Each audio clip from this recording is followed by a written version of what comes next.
Fellow rational thinkers, I am your strategic observer, Maggie Lou.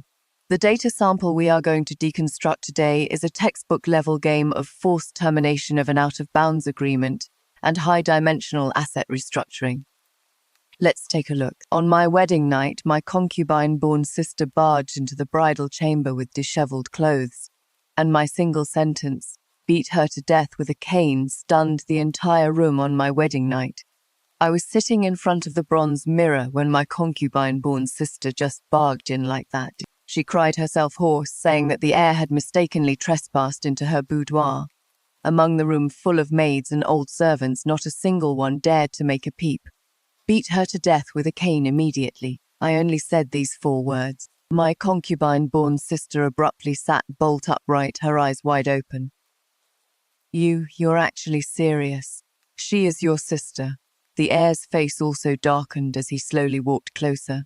Isn't the heir's consort taking this a bit too, my lord heir? I turned around and placed a letter in front of him. This is a secret missive sent from the palace this morning. His breath suddenly hitched. The wedding candle burst with a blood-red spark, lighting up the mahogany canopy bed as bright as day. I sat upright in front of the red sandalwood dressing table, the phoenix crown from my grand dowry still pressing down on my head, pulling my scalp tight with raw pain. Bang! The carved wooden door was violently slammed open by a brute force. My half-sister Wei Ying stumbled and threw herself inside. She was wearing only a thin, plain white camise with her collar wide open, her snow-white neck covered in glaring red marks, and her hand was tightly clutching a bright yellow sash belonging to a man. Eldest sister, I beg eldest sister to grant my wish, Wei Ying, cried her heart out, kowtowing heavily on the ground. The heir he had a few too many drinks tonight and mistakenly entered my room. I am already a ruined woman. I don't ask for any status. I just beg eldest sister to spare me a bite to eat and let me be a bed-warming maid in the manor. Outside the door, a crowd had gathered at some unknown point. Not only were there maids and grannies from the heir's manor, but even 2 aunts from the Shao clan happened to pass by. They were standing in the corridor pointing fingers, their eyes full of the mockery of watching a good show. On the wedding night, the groom slept with the bride's half-sister. This was practically ripping my face off and throwing it onto the streets of the capital city to be stomped on.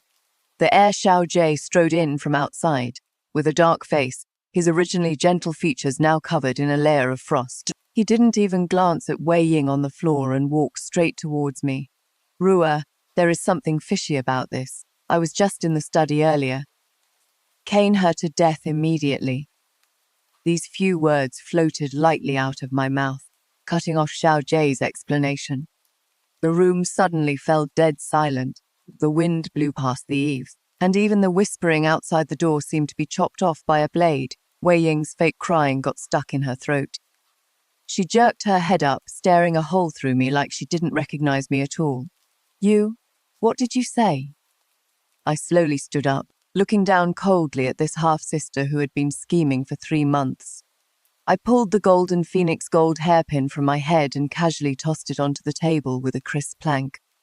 I said, drag this shameless, filthy bitch who has been messing around in the backyard outside and beat her to death.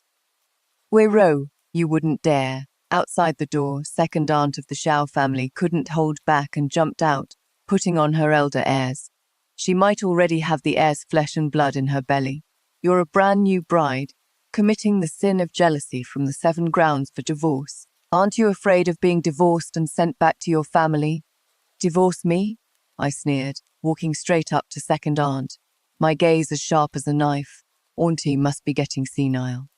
According to the laws of Great Shu, concubines can be bought and sold. She doesn't even count as a concubine. At best, she is just a cheap bitch who climbed into a bed. If the legitimate wife beats an object in heat to death with a stick, even if you take this to the emperor, I'm still in the right. Somebody, I shouted harshly, my voice piercing through the night. The 4 burly older dowry maidservants I brought from my maiden home immediately pounced on her like ravenous wolves, pinning Wei Ying's shoulders down hard from the left and right. Wei Ying finally panicked and struggled violently, her nails scratching a piercing sound on the blue stone bricks. My lord heir, save me. You said you would dote on me. You said you only love me. Xiao Jue's brows twisted into a tight knot. He took a step forward, blocking the old servant women. Hare's consort. Isn't this action too vicious? She is of your Wei family blood, after all. It would be better to send her to the manor in the outskirts. Vicious. I spun around abruptly, staring dead at Xiao Jie's incredibly handsome face. 3 years ago, when they teamed up to force my mother into a corner and burn her alive in the suburban villa, why didn't anyone say it was vicious? Ignoring his obstruction, I pressed closer step by step, lowering my voice to a volume only the two of us could hear. My lord heir, if you want to keep the head on your shoulders, you'd better shut up right now. As I spoke, I pulled a yellowing sheet of Chengxintang letter paper from my sleeve, pinched it between 2 fingers and pressed it against his chest. 3 years ago, the suburban villa, the great fire, noble consort Zhao, and the death trap for that person from the previous dynasty. Xiao Jie's pupils shrank to the size of pinpricks in an instant. His face, which normally remained unfazed even if Mount Tai collapsed before him, instantly drained dead pale, and even his breathing stopped. Beat her. I turned my head, no longer looking at him, and coldly issued the final ultimatum. The thick and long water and fire staff whipped up a fierce whoosh of wind, smashing heavily onto Wei Ying's back. Bang! Ah, sister. Spare me, heir. Save me. The muffled thuds of clubs hitting flesh intertwined with blood-curdling screams outside the door. Those elders and servants who originally just wanted to watch a joke were now trembling like a sieve, their faces ghastly pale as they kept their mouths shut. Killing a chicken to scare the monkeys, this first blade must see blood. With the first strike down, Wei Ying was still cursing at the top of her lungs. With the 10th strike down, only gasps sounding like a broken bellows remained. By the 20th strike, a huge patch of glaring red had seeped across the ground, and she had completely stopped moving. Drag her to the mass grave, don't dirty the blue bricks of the heir's estate.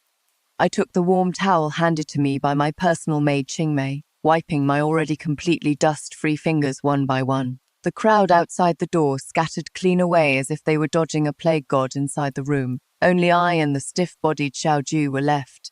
Who the hell are you?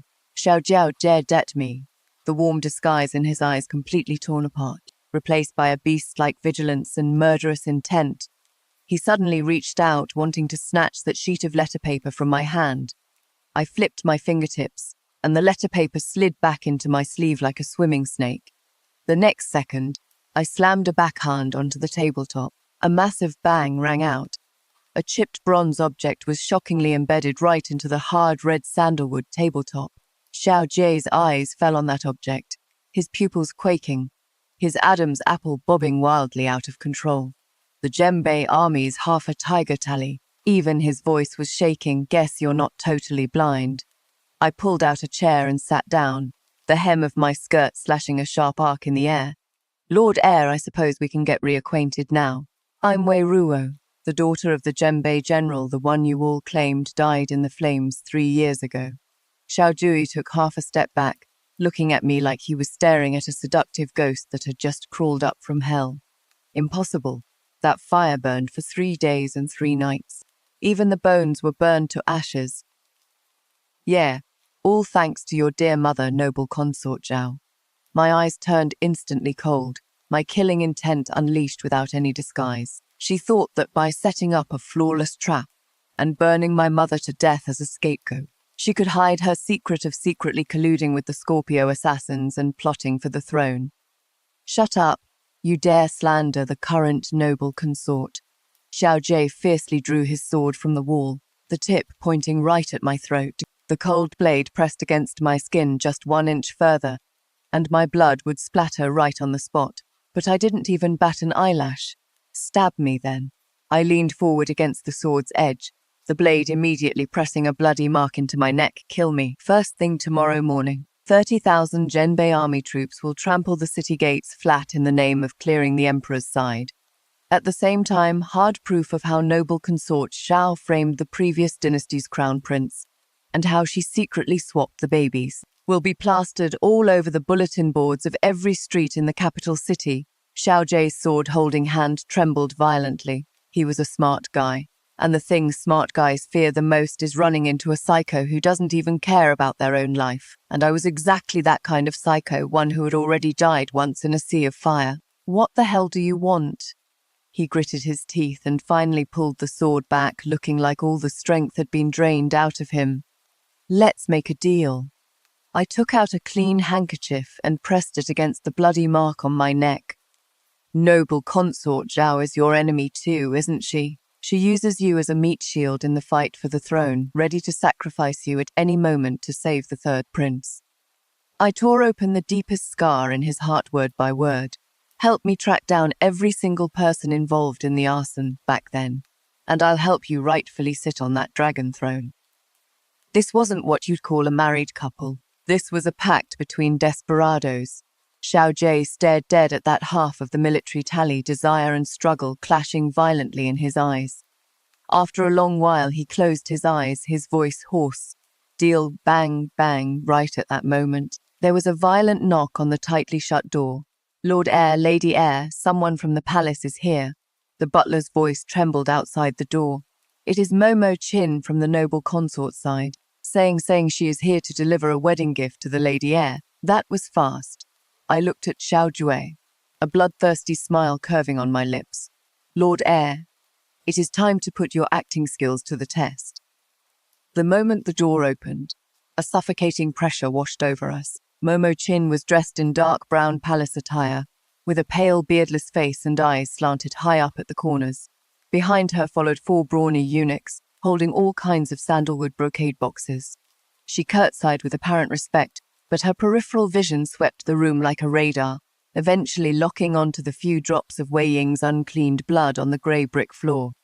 This old servant pays her respects to the Lord Heir and Lady Heir. Momo Chin gave a fake smile. Her ladyship heard that the heir's estate isn't very peaceful tonight, so she specially asked this old servant to bring some joyous union incense to soothe your nerves and help you sleep. Lady Heir, you are new here, so if any unruly servants are getting on your nerves, why not let this old servant take them back to the palace to discipline them? This was a warning to me. She already knew I had killed Wei Ying and wanted to stick her nose into the internal affairs of the heir's estate. Xiao Jie was just about to speak up to stall them, but I stepped right past him and threw open the brocade box containing the incense. An extremely subtle, sweet fragrance wafted out. Xiao Jie couldn't smell anything, but my grandfather is the master of the divine Dr. Valley, and I've been soaking in poison jars since I was 3. With just one sniff, I knew what this was. Bone-softening powder. A slow-acting drug mixed with a rare poison from the western regions. If burned continuously for 3 months, it will make a person's limbs atrophy, turning them into a delirious cripple at the mercy of others. Noble consort Zhao is trying to turn me into a puppet. Her Highness's reward is truly precious. I reached out and pinched that dark purple incense cake between my fingers. It is good that the princess consort likes it. Her Highness instructed that this incense must be lit tonight so you can give birth to a precious son soon. Momo Chin pressed step by step, looking very much like she wouldn't leave unless I lit the incense. Xiao Jue's hands by his sides were already clenched into tight fists. He was just about to step forward and forcefully show the guest out, but then he saw a scene that made his eyes nearly split open. I didn't call anyone to bring an incense burner. I took that highly toxic incense cake and stuffed it directly into my mouth right in front of everyone. With a crunch, I bit the incense cake to pieces and swallowed it down into my stomach with water. Ru, are you crazy? Xiao Jue growled, losing control, and subconsciously tried to rush over to stick his fingers down my throat. Momo Chin was also so frightened she took a step back, looking at me like I was a monster. She had only seen people making excuses to decline a reward, never someone eating poisonous incense raw. The good calming stuff bestowed by the noble consort is too slow. If you just burn and smell it, swallowing it works faster. I flashed an extremely bright smile at Momo Chin, my teeth still stained with purple incense residue. Momo thanked the noble consort for me. Momo Chin had lived half her life, yet this was the first time she was scared into a cold sweat by the look in a little girl's eyes. She gave 2 dry laughs, didn't even bother with pleasantries, and fled in a panic with her people. The moment they left, the smile on my face instantly vanished. PFFT, a mouthful of black blood spewed out of my mouth, splashing right onto the wedding attire on Xiao Ji's chest. The toxicity of the bone-softening powder kicked in incredibly fast. Although my unique constitution meant I wouldn't die, The pain of this poison penetrating my organs was absolutely real. My legs gave out and I fell straight down. Xiao Jie caught me, his eyes filled with shock and panic. "Why did you swallow poison? Do you have a death wish? Idiot." I grabbed his collar, swallowing the coppery sweetness welling up in my throat, staring dead at him. "Only if I'm truly critically ill tonight can you rightfully go before the Emperor tomorrow to file an imperial complaint. I'm going to use this mouthful of black blood to nail noble consort Zhao dead to the pillar of shame for murdering a royal relative. Listen." I panted heavily, my nails digging into his flesh. "From now on, go bang on the doors and call all the imperial physicians in the capital city here for me. You need to play a madman who tragically lost his beloved wife. The bigger the commotion you make, the better." Xiao Jie's hands holding me trembled violently. He looked at my paper-pale but madness-filled face, and the emotion in his eyes changed completely. It was a kind of awe, like looking at his own kind, like looking at a monster. "Okay." He gritted his teeth, suddenly scooped me up into his arms, and let out a shrill roar that echoed through the night sky. "Somebody come. Summon the imperial physicians. The princess consort has been assassinated. Go beat the Dengwen drum." Under the cover of night, the entire capital city was about to be turned completely upside down because of the mouthful of poison I swallowed tonight. This night, the entire capital city was torn apart by an earth-shattering sound of a drum. The Dengwen drum could not be beaten unless for a massive injustice or major case, and beating it would definitely alert His Majesty. Xiao Jie stood outside the imperial city gates with his hair in a mess, wearing that bright red wedding robe stained with my black blood. His eyes were bloodshot, like a lone wolf that had lost its mind. Holding up that broken piece of purple incense cake, his voice was so hoarse it was almost cracking. "Your subject, Xiao Jie. I beg for your Majesty's grace. My wife, the heir's consort Wei, was poisoned by a villain on our wedding night, and her life is hanging by a thread. I beg your Majesty to send an imperial physician to save her." The Emperor was jolted awake from his sleep and was absolutely furious.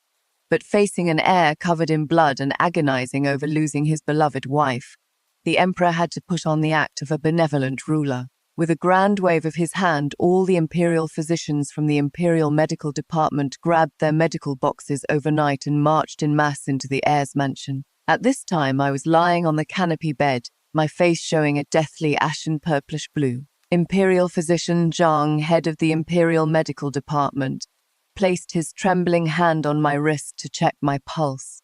He felt the pulse under his fingertips racing like a runaway wild horse, yet also as faint as a gossamer thread, barely there. He withdrew his hand in terror and dropped to his knees with a thud in front of Xiao Jie, my lord heir. The consort's pulse indicates she has been struck by an extremely rare and bizarre poison from the western regions. The poison has penetrated her vital organs. This humble subject is powerless. Xiao Jie's acting as a psycho was absolutely spot on. He kicked over the Imperial Doctor's medicine box, pulled out a guard's sword and held it against Imperial Dr. Zhang's neck. His eyes bloodshot. "If you can't cure her, this heir will have the entire Imperial Medical Department buried with her." Imperial doctors trembled like leaves and had no choice but to bite the bullet and prescribe a bunch of strong medicines just to keep her alive. It wasn't until the second half of the night, when the Imperial doctors were driven to the side hall to brew the medicine, that the noisy bridal chamber finally quieted down completely. Xiao Jie dismissed the attendants and walked to my bed. The heir, who was going crazy just a second ago, now had terrifyingly clear eyes. He looked at my weak breathing, his brows tightly knit. "Wei Ru, this risky move you made is too crazy. What if you really can't cure this poison? There is no what if." I slowly opened my eyes. Although my face was still deathly pale, my eyes were shining sharply. The green satchel poison classic, passed down by my maternal grandfather, had long allowed me to cultivate a body immune to all poisons. For that bit of bone-softening powder, I only needed to use my inner chi to force it into a corner of my meridians, to present the illusion of being poisoned and on the verge of death. The stage is already set, and now we just wait for Her Highness the Noble Consort's Oriole to come and inspect the results. I smiled coldly, closed my eyes again, and adjusted my breathing. Just as I expected. At the third quarter of the chow, the night wind blew out the lanterns in the corridor. The door was silently pried open by a very thin bamboo tube. A hunched figure slipped in like a night cat. It was the manager of the prince's estate's back kitchen, Nanny Zhang. She wasn't just a veteran of the prince's estate, but the most deeply hidden mole noble consort Zhao had planted back in the day. Nanny Zhang tiptoed to the bed and, by the pale moonlight, checked my breathing. After confirming I was barely breathing, a vicious sneer appeared on her shriveled face. She pulled a white porcelain bottle from her sleeve, twisted off the stopper, and a pungent, sour, rotten stench immediately filled the air. Corpse dissolving water. Just one drop can melt away a person's flesh and blood, leaving not even bone ash behind. Noble consort Zhao wanted me dead, leaving no evidence behind. Princess, don't blame this old servant. If you have to blame someone, blame yourself for messing with the wrong person. Nanny Zhang muttered a curse, raised the porcelain bottle, and was about to pour it right on my face, right in the nick of time. The supposedly dying me suddenly opened my eyes, my right hand shooting out like lightning to clamp down on her wrist. Crack, a crisp snap. Ah! Nanny Zhang let out a miserable shriek like a slaughtered pig. Her wrist was brutally snapped by me, and the white porcelain bottle fell to the ground with a crash, corroding a scorched black pit. Nanny Zhang, in the dead of night. Are you here to see me off? I leaped up from the bed, my voice sounding like it came from the depths of hell. From behind the screen, Xiao Jie and two trusted shadow guards flashed out like ghosts. A cold scabbard smashed directly into the back of Nanny Zhang's knees, forcing her down hard onto her knees on the ground. Ghost, you're not dead, you tricked me. Nanny Zhang cried in pain, tears and snot streaming down her face, full of disbelief. Gag her, don't disturb the imperial doctors outside. I took a handkerchief and wiped my hands, looking down at her from above. Lord Heir, I leave her to you. Before dawn, I want to know how many minds noble consort Zhao has buried in this mansion over the past 3 years. Xiao Jie's eyes were cold as ice. With a wave of his hand, the shadow guards dragged the frantically struggling Nanny Zhang into the underground secret room like a dead dog. 2 hours later, Xiao Jie returned to the study with a blood-stained confession. She confessed. Xiao Jie slammed the confession on the table, his face livid. The fire 3 years ago wasn't set by ordinary death warriors. It was Scorpio, an assassination organization directly under noble consort Zhao. Moreover, the internal accounts of the heir's mansion have long been hollowed out by them. I flipped open the confession, my eyes blazing. Just as I expected, Nanny Zhang was merely a knife. The one truly controlling the lifeblood of the heir's mansion is Chief Steward Uncle Chen.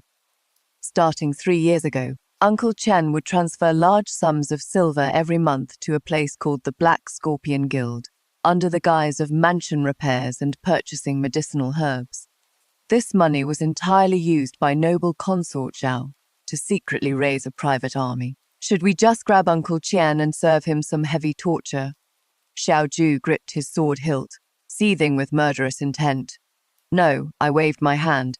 Uncle Chen has deep roots in the estate, and since he manages the accounts, he is bound to have a backup plan. If we use torture, him stubbornly keeping his mouth shut or biting back at us will only put us on the defensive. Then what are you going to do? I sneered, pulling out a traced copy from beside me that I had Qingmei investigate and fetch from the bank in the south of the city just yesterday. When striking a snake, you have to hit its 7-inch mark. In broad daylight, I sat upright in the grand armchair in the main hall, still looking unbearably weak as if I had just recovered from a severe illness. When Uncle Qian was summoned, his face was piled with smiles, but his eyes revealed a hard-to-detect calculation. Has the heir's consort fully recovered? This old slave was truly so worried last night that I didn't sleep a wink. You've worked hard, Steward Qian. I picked up the teacup, brushed away the tea foam with the lid without even lifting my eyelids. I heard that Steward Qian purchased a 3-courtyard mansion in Spring Breeze Alley in the south of the city. Uncle Qian's smile instantly froze on his face, a layer of fine sweat breaking out on his forehead. The heir's consort is joking. With this old slave's meager monthly allowance, how could I afford? Bang! I slammed a thick stack of account books and a few deeds right at his feet. The deed to the house in Chunfeng Alley in the south of the city, dry shares in the Jibao pawnshop in the west, And the redemption deed for Kuliu, the top girl at Yong brothel. I slowly read out these pieces of evidence, enough to completely ruin him. Uncle Chan's legs gave out, and he dropped to his knees with a thud, trembling all over. I leaned down, my gaze slicing through his disguise like a blade. Manager Qian, noble consort Zhao has a hold on you simply because she promised you a high position and a fat salary. But you've got too much nerve. Not only did you funnel money out of the prince's estate for her, but you also lined your own pockets, using dirty money to keep a mistress on the outside. You even have a grown-up illegitimate son who is currently studying at the Imperial College, right? Princess consort, this old slave is wronged. Shut up, I snapped, cutting him off, and kicked a contract of servitude stamped with a bright red seal right in front of him. The future of that precious son of yours is now in my hands. If I hand this account book showing you embezzling military funds and lining your own pockets over to the capital governor, not only will you suffer death by 1,000 cuts, but your illegitimate son at the Imperial College will instantly be stripped of his scholarly honors and exiled to the military, and that mistress you're keeping will be sold into an official brothel. Uncle Chan looked as if he had been struck by lightning. He completely slumped to the ground, his face ashen. He wasn't afraid of death, but he was afraid of his family line dying out, afraid that the wealth and glory he'd spent half his life embezzling would go up in smoke. Princess consort, please show mercy. This old servant confesses to everything. I confess it all. His psychological defenses collapsed instantly under the absolute blow to his interests. Without losing a single soldier, without shedding a single drop of blood, using a crushing intelligence advantage, I completely subdued the biggest mole in the prince's estate. What I want you to do is very simple. I tapped the table. Keep being the head steward and keep in touch with the Black Scorpion Chamber of Commerce, but I need to know where exactly are these private soldiers hidden. In an abandoned iron mine on the outskirts of the capital.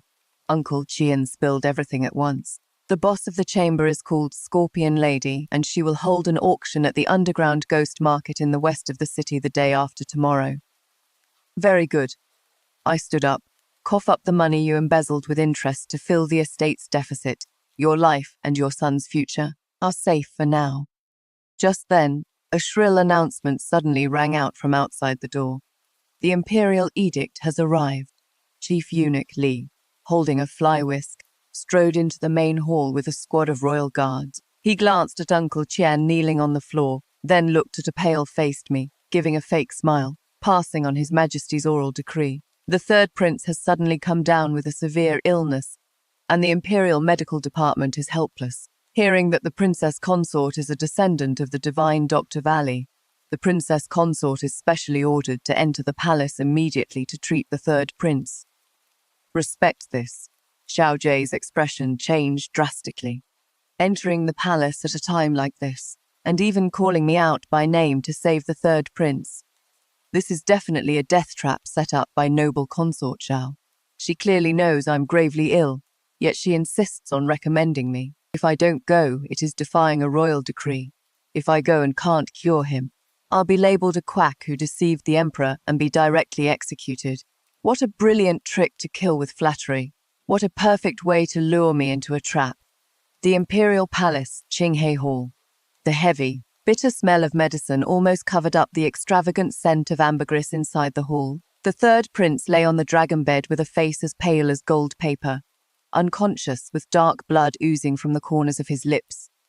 Noble consort Zhao knelt by the dragon bed, weeping pitifully. As soon as she saw me step into the hall, she immediately lunged over like she was grabbing at a lifesaver. Ro, you're finally here.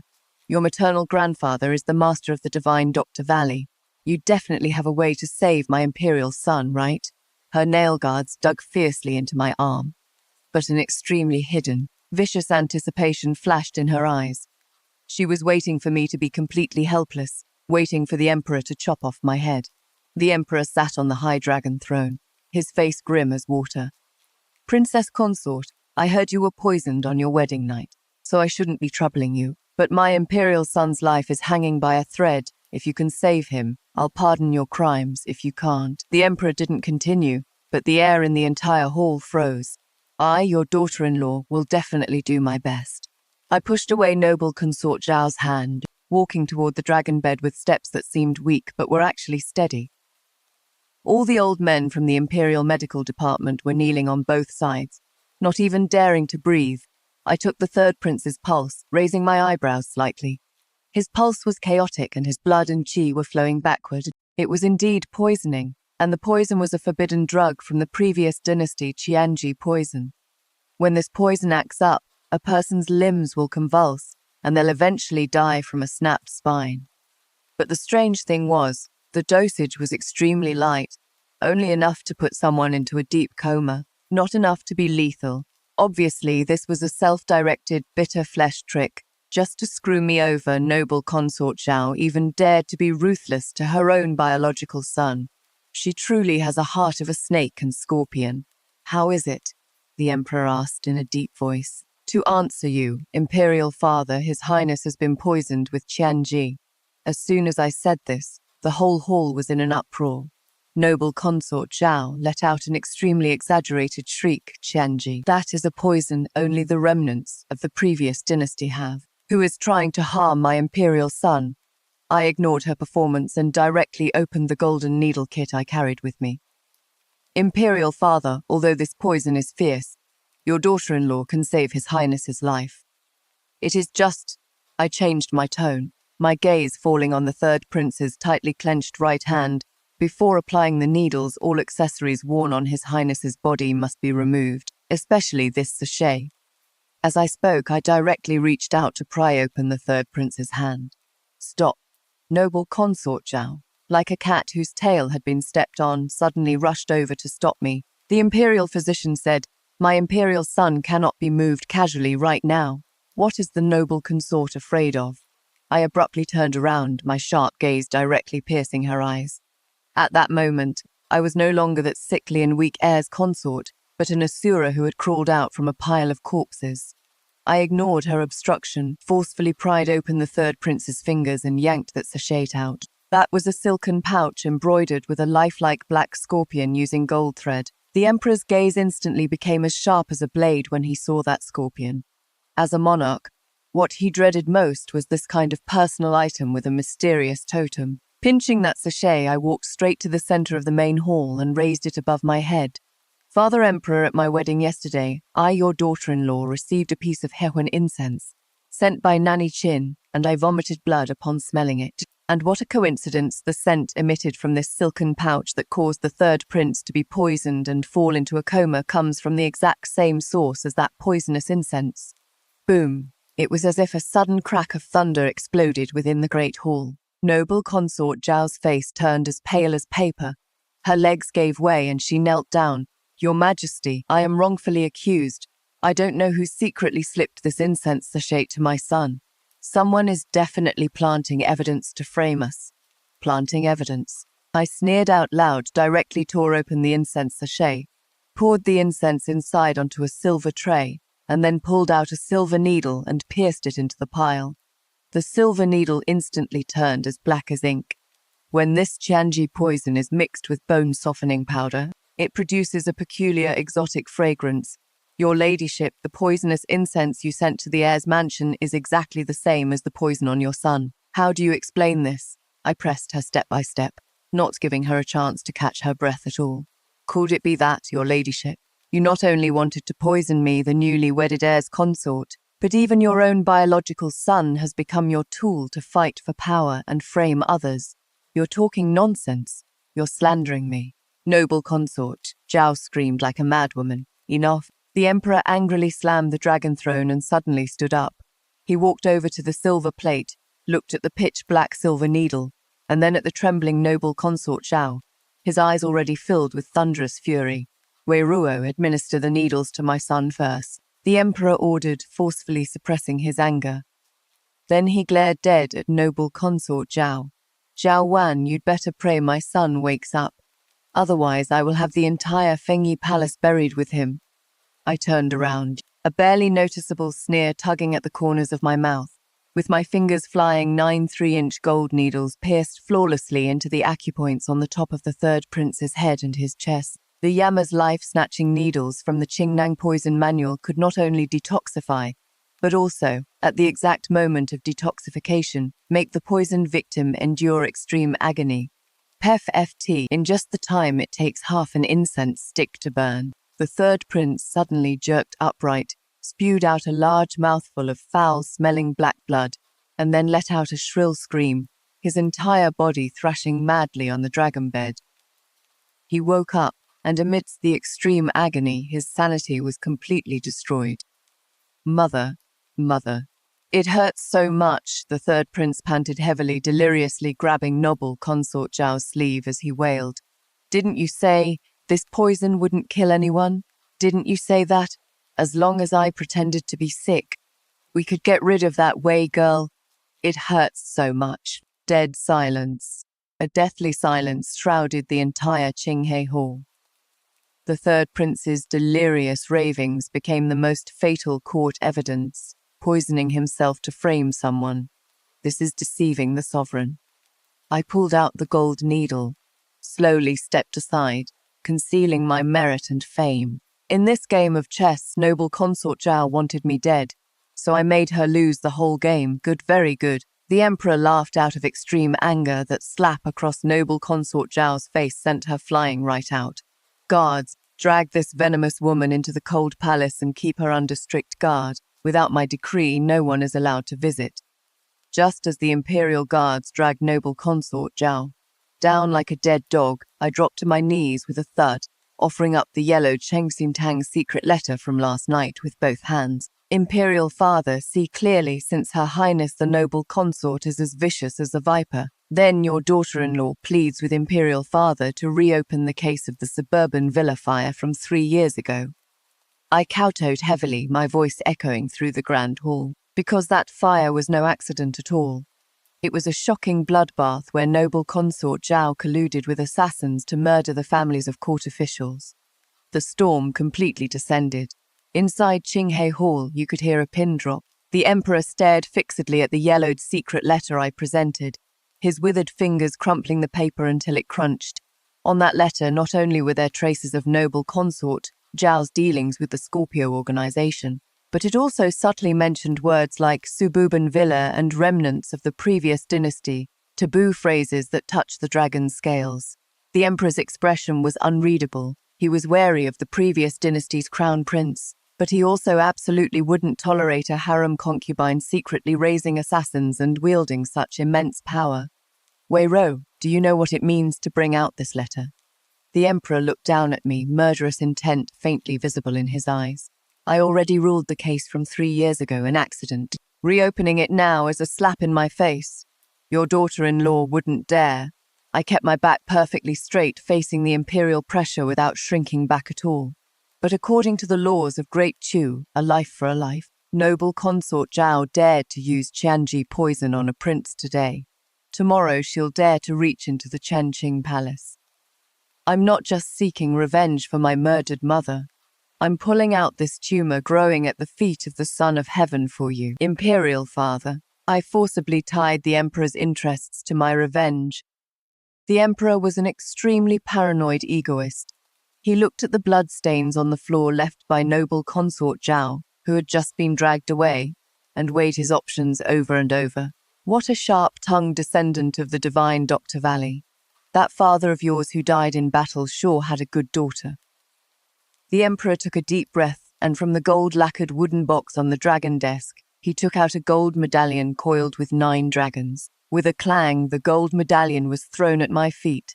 I grant you this gold medallion command token, allowing you to secretly and thoroughly investigate the heir's estate and consort Zhao's remnants. Anyone who blocks you, it is as if I am there in person, execute them first and report later. The Emperor's eyes were cold as ice, but this scandal absolutely cannot be spoken of.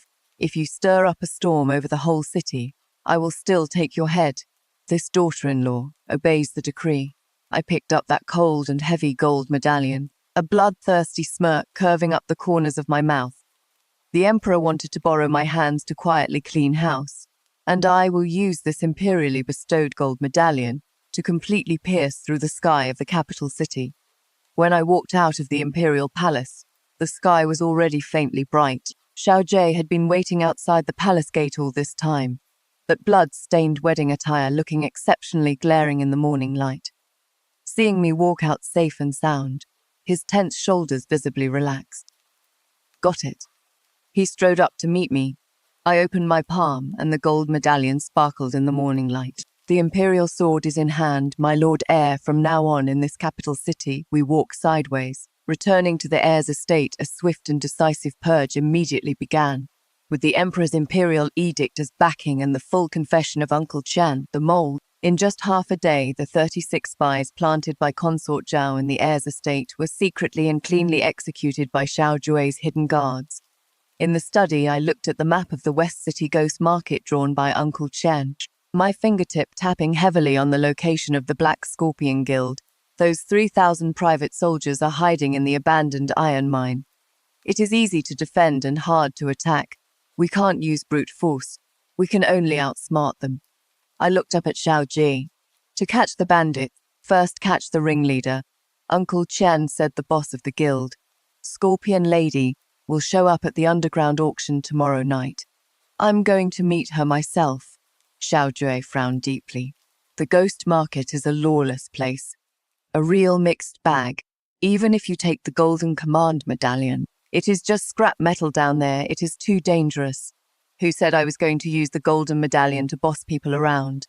I sneered, pulling out that half of the Djembe army's tiger tally from my sleeve. I have something 10,000 times more useful than the golden medallion. Didn't you ask me last night how I wanted to get rid of those 3,000 private soldiers? I've already sent Qingmei out of the city with the divine Dr. Valley's token. Zhou Kai, the former commander of the Djembe army stationed at Yichuan Mountain, on the outskirts of the capital, will lead 3,000 elites tonight and quietly sneak up to the perimeter of that abandoned iron mine. I looked at Xiao Zhou's shocked eyes and said word by word, tomorrow night, in the ghost market, I'm going to use the lives of these 3,000 private soldiers to force that Scorpion Lady to kneel down and kowtow to me. Late the next night, midnight, West City Ghost Market. The streets that were desolate during the day were now hung with eerie green lanterns. People wearing various bizarre masks shuttled through the dark alleys. There were no hawkers shouting, only suppressed haggling and the scraping of weapons. This was the capital city's biggest money-squandering den and lawless place. Xiao Jie and I had both changed into black nightclothes. I wore a half-faced Rakshasa mask while he wore a lone wolf mask. Uncle Chen, acting as our guide, walked tremblingly in front of us. Lord Heir, Lady Hair, that underground tavern ahead with the red lanterns hanging up as the entrance to the Black Scorpion Guild. Uncle Qian reported in a low voice, wiping his cold sweat. Stick to the plan and go lock down their underground escape route for me. If anything goes wrong, your son will be exiled to Lingnan tomorrow. I dropped these words coldly and walked shoulder to shoulder with Xiao Jie toward the entrance. The two tower-like burly guards at the door were just about to interrogate us when I directly tossed over a heavy gold ingot, lowering my voice. Here to buy a life. Get lost. The burly men's eyes lit up at the money, and they stepped aside from the heavy black iron door leading underground. As soon as the door was pushed open, a wave of heat mixed with the stench of blood and decadent music rushed right at our faces. The massive underground coliseum sank down in a circular shape, and the surrounding stands were packed with wealthy and noble spectators wearing masks, their eyes fanatical. Meanwhile, an extremely cruel auction was taking place in the iron cage in the center. Honored guests, the finale auction item tonight is a batch of tough guys who were imprisoned for crimes back in the day. In the middle of the venue, an alluring female host wearing a scorpion mask screamed loudly. The red cloth over the iron cage was violently torn off. Inside the cage were locked over a dozen men in ragged clothes, covered in whip marks. Even though their hamstrings were severed and iron chains were locked through their collarbones, every single one of them kept their backs perfectly straight, their eyes like man-eating tigers. The moment I saw their faces clearly, my breathing suddenly stopped. Those were my father's personal guards from back then, the centurion of the Djembe army, Zhang Lei, when the general's manor fell 3 years ago. These veterans who were deeply loyal to my father were exiled and conscripted. I never expected them to be secretly hijacked by the Black Scorpion Chamber of Commerce, auctioned off here like livestock, and offered up to those high officials and nobles as suicide soldiers or playthings. Starting price 1,000 taels of silver each. Whoever buys one will get themselves an obedient, vicious dog. The female host laughed wildly. A furious killing intent rushed straight from the soles of my feet to the top of my skull. A dragon has a reverse scale, and whoever touches it must die. Yvonne in the VIP seating on the second floor. A fat, greasy, wealthy merchant raised his paddle. Such strong and sturdy men, if I buy them back, break their limbs and throw them into the beast arena, they'll definitely make a fortune. Inside the iron cage, Zhang Lei spat a mouthful of bloody froth and roared, "Motherfuckers. When I was chopping off Xiongnu heads in the northern frontier, you maggots were still sucking milk in your mother's wombs. If you're gonna kill me, just kill me. If I even frown, I'm not worthy to be the soul of the Jembe army." "What a tough guy, men. Smash all his teeth first," the female host scoffed coldly. Two executioners holding iron hammers immediately walked toward the iron cage. "Let's see who dares to touch him." An incredibly cold voice, wrapped in fierce Zhengqi, instantly echoed through the entire noisy beast arena. The entire venue suddenly fell dead silent. Standing in front of the railing on the second floor, I directly ripped off the Rakshasa mask on my face, revealing that stunningly gorgeous and cold face. The female host looked up at me and sharply scolded. Where did this crazy girl come from, daring to crash the scene at the Black Scorpion Chamber of Commerce? Are you looking to die? The one looking to die is you. I pushed off with my feet, leaping down from the second floor like a black swallow, my skirt fluttering in the air as I landed steadily on top of the iron cage. "Kill!" At the female host's command, over a dozen saber-wielding guards of the Chamber of Commerce lunged at me from all directions. "Ru, a step back!" A cold shout rang out, and Xiao drew his sword from its sheath, descending from the sky like a lone wolf tearing through a flock of sheep. The sword gleamed like snow, blood splattering wherever it passed. In just a few breaths, the guards who rushed up fell all over the ground, wailing everywhere. Xiao Jie wasn't just a gentle and refined noble young master. He was also a hidden top-tier swordsman among the younger generation in the capital city. I kicked away those two hammer-wielding executioners, backhanded the flexible sword from my waist, and with a clang sliced right through the heavy black iron lock chaining Zhang Lei, eldest miss. Zhang Lei saw my face clearly, his eyes instantly turning red. This tough guy who would bleed rather than cry was now choking up so hard he couldn't speak. You're still alive. I'm alive. I'm here to bring you guys home." I pulled Zhang Lei up from the ground, sweeping my gaze over the onlookers and guards around us who were too shocked to move. My voice as cold as ice. "Go back and tell your masters, whoever dares to buy people from the Jembe army, I'll execute their 9 clans," such big words. Right then, the heavy iron door at the deepest part of the underground beast arena slowly opened, accompanied by an ear-piercing rumble. An incredibly intense sense of oppression spread out, accompanied by a heavy, exotic Western regions fragrance. "Mashed my place, snatched my people, and still think you can walk away in one piece." A woman wearing tight red leather armor and a pure gold scorpion mask, surrounded by a group of heavily armored death warriors. She is the master of the Black Scorpion Chamber of Commerce, Consort Zhao's most capable lackey, Scorpion Lady. Scorpion Lady's gaze swept past the mess all over the floor, eventually locking dead onto Xiao Jie, who stood there holding his sword. Her fox-like eyes, exposed outside the solid gold mask, flashed with extremely complex emotions, shock, obsession, and deep-seated bitter resentment. I wondered who had so much nerve. Turns out, it is my good cousin. Scorpion Lady's voice was so seductive it practically dripped water, yet it also carried a spine-chilling coldness.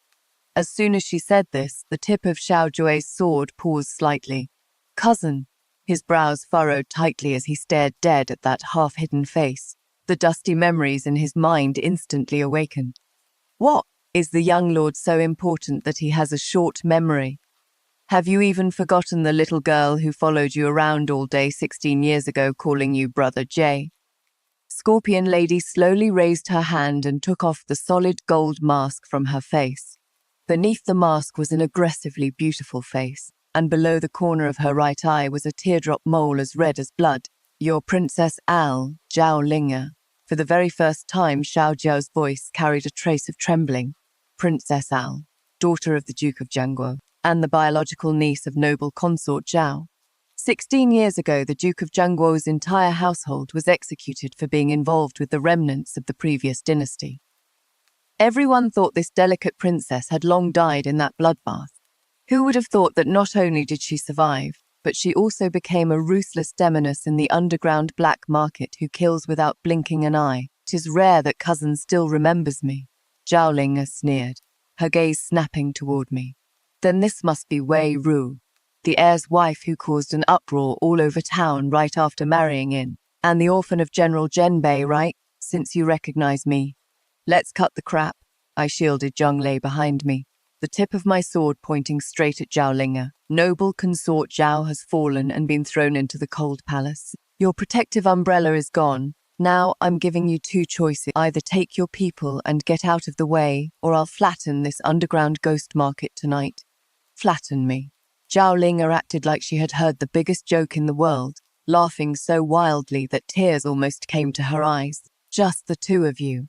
Wei Ro, do you think you can run wild here just because your dad is General Zhenbei? I have 300 death warriors hidden in this chamber of commerce.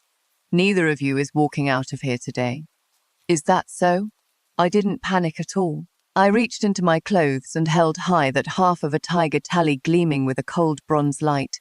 "Then why don't you guess why I dared to come smash your place tonight with just one person?"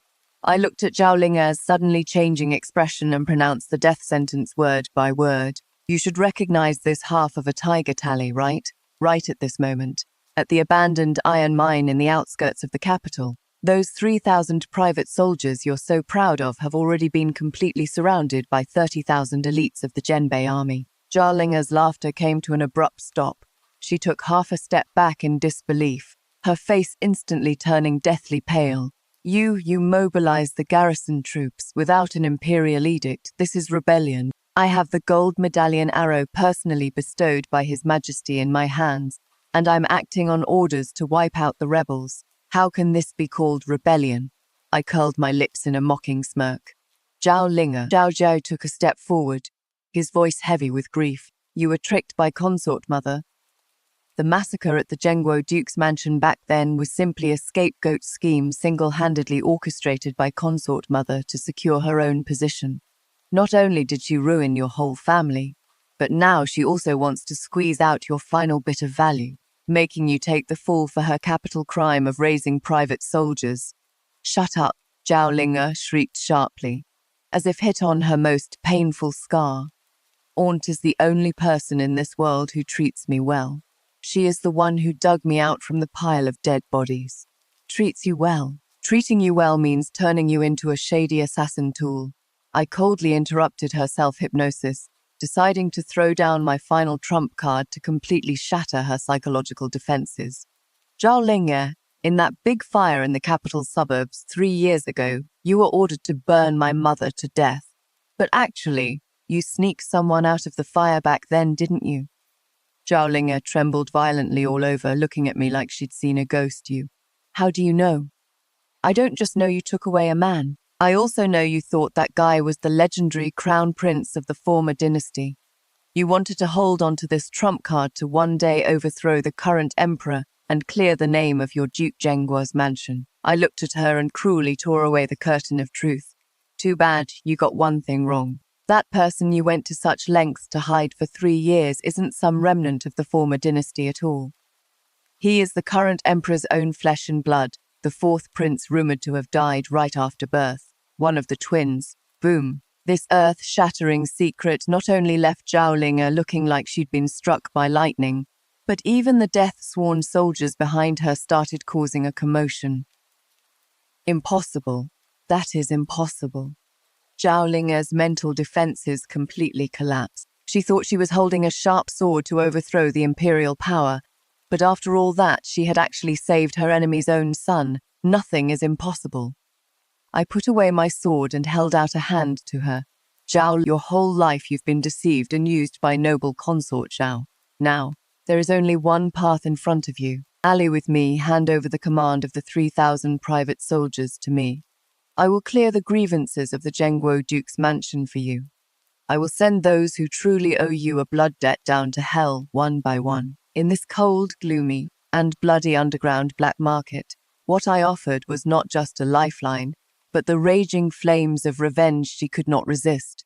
Zhao Linga stared fixedly at my outstretched hand, her eyes scarlet, her chest heaving violently. After a long while, she slowly knelt on one knee and smashed that pure gold scorpion mask heavily at my feet. The 36 banners of the heavenly scorpion are willing to follow. The princess consort's orders. The autumn wind was bleak, and the night sky of the capital city was illuminated by torches as bright as day. Only 3 days had passed since my night exploration of the ghost market, where I subdued Zhao Linga and her 3,000 private soldiers. During these 3 days, I claimed to be ill and stayed indoors while Xiao Ju moved around the outer court, secretly contacting those upright old ministers who had long been dissatisfied with noble consort Zhao's faction and the incompetent old emperor. Meanwhile, in the suburbs of the capital city, the Zhenbei army stationed at Yutuan Mountain and Zhao Linga's heavenly scorpion private soldiers had already joined forces, surrounding the imperial city so tightly that not a drop of water could leak out. Tonight is the moment to close the net. Boom! The heavy Xuanwu gate was ruthlessly smashed open by a giant iron-clad log. There was no tragic slaughter, because the commander of the royal guards responsible for guarding the palace gate had already chosen to defect and disarm after clearly seeing the half-tiger amulet in Xiao Jie's hand and the imperial gold medal in mine. Xiao Jie and I rode side by side on our war horses, and behind us were 30,000 Zhenbei army troops in gleaming armor, seething with murderous intent. Outside the Chenqing palace, the emperor wore a bright yellow cloak and stood on the high white jade steps, protected by dozens of elite personal bodyguards. He watched the massive army surging into the palace like a black tide, his old face twisted with anger and fear. Traitorous son, venomous woman, the emperor pointed at Xiao Jue and me below the steps, roaring fiercely. I bestowed the gold medal and command arrow upon you to eradicate the remnants, yet you dare to use my command arrow to lead troops and besiege the palace. Are you trying to rebel? You overstate things, imperial father. Your son is not rebelling. Your son is acting on an imperial decree to purge the evil from the emperor's side. Xiao Jie vaulted off his horse and stepped up the white jade stairs one by one, the long sword in his hand reflecting an icy cold gleam in the moonlight. Imperial father is old and has been blinded by treacherous officials. As a descendant of the Xiao clan, your son naturally ought to share imperial father's burdens. How dare you? I'm not dead yet. The emperor roared furiously. Men, take down these 2 treacherous rebels. Whoever defeats the enemy will be made a marquis of 10,000 households. However, the surrounding imperial guards just looked at each other in dismay, and no one dared to step forward. The game was over. Who would throw away their life for a dying, incompetent ruler? I slowly walked up the steps to stand shoulder to shoulder with Xiao Jie, looking at this once high and mighty emperor with a pitying gaze. Your Majesty, you think we're staging a coup. But do you know who is really scheming for your dragon throne, and even your Xiao family's empire? I pulled a thick register from my sleeve and threw it right at the emperor's feet. This is the Black Scorpion Chamber of Commerce's ledger and the secret records of noble consort Zhao's contacts over the years. Look for yourself, Your Majesty, and see exactly what kind of dirty deeds your favorite noble consort has been doing behind your back. The emperor jolted all over. The head eunuch beside him tremblingly picked up the register, opened it, and presented it before him. After just a few glances, the emperor's body began to sway violently. The register clearly recorded how noble consort Zhao formed factions for personal gain, how she used heavenly scorpion assassins to assassinate political rivals, and even included the evidence of her crimes back then of bribing the Imperial Astronomy Bureau to fake celestial signs and frame the twins as Jinx's vicious woman. This vicious woman, the emperor was so furious that his chest heaved violently, and a mouthful of old blood surged up his throat. But this still isn't the deadliest part. Your Majesty, these are just her tricks to grab power. Don't you want to know why she is so crazily paving the way for that good son of yours? I curled my lips into a cruel smile and clapped my hands. The army formation behind me parted to make a path, and 2 Zhenbei army soldiers walked up, escorting a disheveled man in a prison uniform. The man was trembling and his crotch was already soaked. The emperor took a closer look, his brows tightly furrowed. Who is this? His name is Zhao Si. He was a stable boy who had a very close private relationship with noble consort Zhao in her boudoir before she entered the palace. Later, when noble consort Zhao entered the palace, he was also quietly castrated and arranged to be a purchaser in the Internal Affairs Bureau. I slowly tore away the fig leaf. Your Majesty, don't you think the Third Highness's features look more like this eunuch Zhao Si's than yours? These words were like a sudden thunderclap. Everyone present, including Xiao Jie, gasped. You, what nonsense are you saying? How can the royal bloodline allow a witch like you to slander it? The Emperor's eyes were wide with fury, as if he had been slapped hard in the face dozens of times in public. Whether it is slander or not, a blood paternity test will tell. I waved my hand. The third prince, who had been forcefully dragged out of Qinghe Hall, was still in a half-mad state after the Qianji poison flared up and was thrown onto the white jade steps. Before the Emperor could object, I just pulled out my dagger and sliced the fingers of both the third prince and that fake eunuch Zhao Si. 2 drops of dark red blood dripped simultaneously into the white jade bowl of clear water I had prepared long ago. Under the dead stares of countless eyes, those 2 drops of blood quickly moved together in the water and ultimately, perfectly blended into one. No, impossible, this is impossible. The Emperor stared fixedly at the bowl of water, his eyeballs about to pop out of his head. He always thought noble consort Zhao was his sweet confidante, and the third prince was the heir he had the highest hopes for. For this mother and son, he didn't mind suppressing the other princes, and even turned a blind eye 3 years ago when noble consort Zhao burned my mother to death. But in the end, the one he cherished in the palm of his hand turned out to be a stable-boy's bastard. He had been wearing a cuckold's green hat for a full 20 years. PFFT, the Emperor finally couldn't handle this earth-shattering blow. He spat a mouthful of black blood into the air and collapsed straight backward. Your Majesty, the head eunuch shrieked miserably. I watched this scene coldly without a single ounce of pity in my heart. This was the debt he owed. Today I was just getting it all back with interest. The Emperor suffered a stroke and was paralyzed overnight, unable to speak, turning into a complete invalid. A country cannot go a single day without a ruler, under the following of heaven's will by all the civil and military officials. The heir apparent Xiao Jie, who held heavy military power and had set things right, rightfully became the regent crown prince. He is just waiting for an auspicious day to be picked so he can ascend the throne. And I, as the mastermind behind all this, finally got the key to the cold palace. The door of the cold palace was pushed open, letting out a teeth-grinding creak. The hall, which hadn't seen the light of day all year round, gave off a nauseating smell of mold and rot.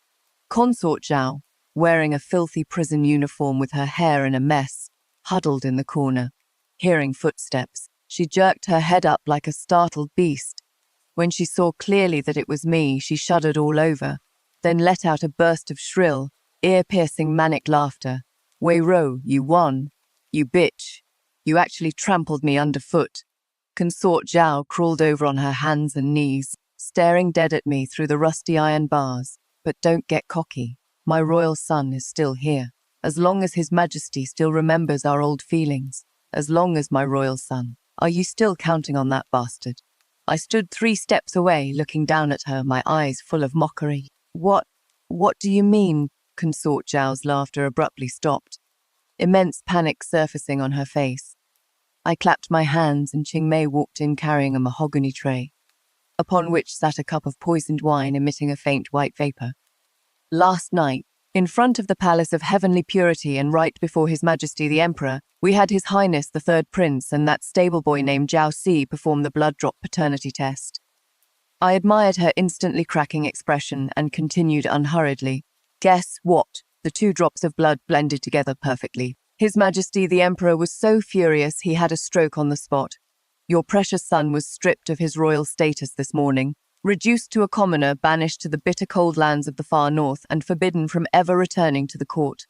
No, you're lying. My royal son is the dragon's seed, the true son of heaven. Noble consort Zhao shook the iron bars like a madwoman, smashing her forehead against the iron pillar. Blood streamed down, yet she remained completely oblivious, just repeating impossible over and over again. Dragon's seed, Zhao Wan. Do you really think everyone in the world is an idiot? I dropped my smile. my eyes turning as chillingly cold as thousand-year-old ice, and closed in on the bars step by step. 3 years ago, to cover up this shocking scandal and to conveniently get rid of my mother and the fourth prince who knew the truth, you set up that death trap in the suburban villa.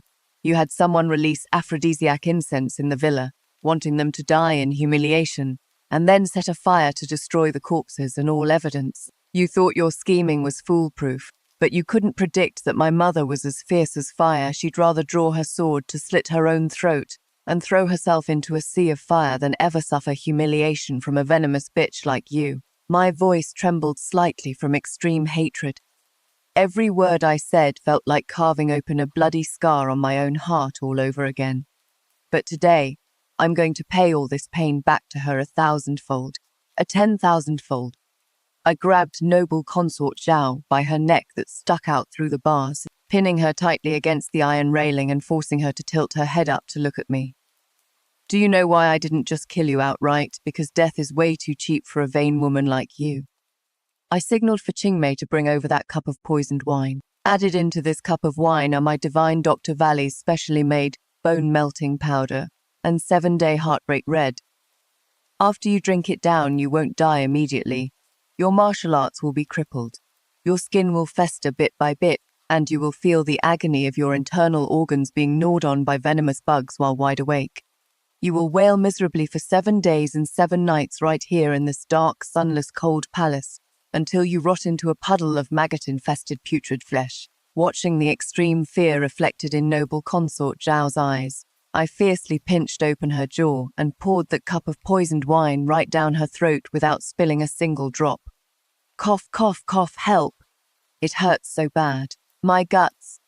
As soon as the poisoned wine hit her stomach, noble consort Zhao collapsed to the ground in agony, frantically tearing at her clothes and hair, rolling back and forth on the floor. That shrill, miserable scream even startled the crows outside into flapping their wings and flying away. I stood in place, coldly watching her agonized struggle until her voice turned into a faint hissing sound because her throat had festered away, and only then did I turn around and stride out of the cold palace. 3 years of forbearance, countless days and nights of nightmares. Mother, do you see? Your daughter has avenged you. The moment I stepped into the sunlight, I raised my head. A clear tear rolled down my cheek, then was quickly dried by the autumn wind. The first year of Yong'an, winter, a heavy snow covered the red walls and yellow tiles of the capital city, completely burying the bloody storms of the past. Xiao Jue ascended the throne. He wore the heavy 12-tasseled imperial robe, receiving the homage of all nations in the Fengqian Hall, and I, as his most steadfast ally and wife, put on the Empress's phoenix robe adorned with a golden phoenix facing the sun, standing shoulder to shoulder with him to receive this supreme honor. In the imperial court, the remnants of the Zhao faction were completely uprooted. Zhou Ke, the veteran general of the Zhenbei army, was appointed as the great general of Zhengguo, regaining military power.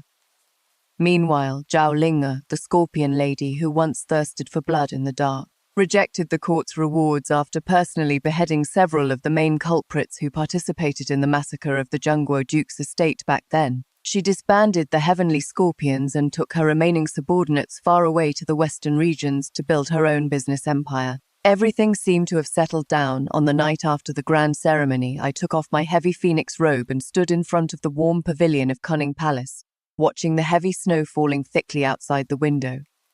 What are you thinking about? Xiao Jie wrapped his arms around me from behind, draping a white fox cloak over my shoulders at this moment. The young emperor sheathed all his sharp edges, leaving nothing but an unmelting tenderness in his eyes. I'm thinking of someone. I didn't hide it, turning my head to look at him. Xiao Ju, do you blame me? On the day we laid siege to the palace, I hid the fourth prince's whereabouts from the rest of the world. Xiao Jie was silent for a moment, gently shook his head, and squeezed my hand tightly. I don't blame you, I actually want to thank you. If we really pushed the fourth prince, that legitimate twin, onto the throne, this world would probably have to go through another storm of blood and slaughter. And his ambitions don't lie there. I smiled. Yeah, his ambitions don't lie there. A figure I saw half a month ago outside a thatched cottage at the foot of Yuquan Mountain in the outskirts of the capital drifted into my mind.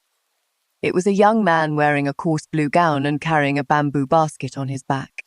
His facial features were 70% similar to the current emperor's, but all the gloom and hostility had faded away, leaving only a tranquility like a gentle spring breeze. I searched for him for 3 whole years, thinking he got wrapped up in some massive conspiracy. I never expected that back then. After Zhao Linga rescued him from the fire, he just took the chance to run away once his wounds healed and he woke up. He didn't choose to go back to the palace to fight for the throne, nor did he choose to expose the truth. He only remembered the dying words my mother left for him when she desperately protected him with her life. Don't be a trapped beast. Go save people, go see the world out there. Miss Wei, long time no see. That day he looked at me, smiling as gently as jade. He handed me a thick medical casebook which recorded his experiences of wandering among the commoners and treating patients over the past 3 years. This world has lost a sickly 4th prince, but gained a wandering doctor roaming the streets and alleys. I think this is quite good. Please pass my wishes to the new emperor for a reign of peace and prosperity. My thoughts snapped back. I leaned in Xiao Jie's arms, looking out the hall at the red plum branches bent under the auspicious snow. You're right, he is living more freely than anyone else right now, I said softly. What about you? Xiao Jie lowered his head, his warm breath brushing past my ear. Becoming my empress, will you feel trapped by these red walls and green tiles? I turned around, meeting his deep eyes. From crazy allies drawing swords against each other on our wedding night, to the emperor and empress standing side by side over the world today. Between us, there are no sweet nothings of scholars and beauties, only absolute trust forged through life and death trials. I won't, I smiled and reached out, straightening his bright yellow collar, because we conquered this world together.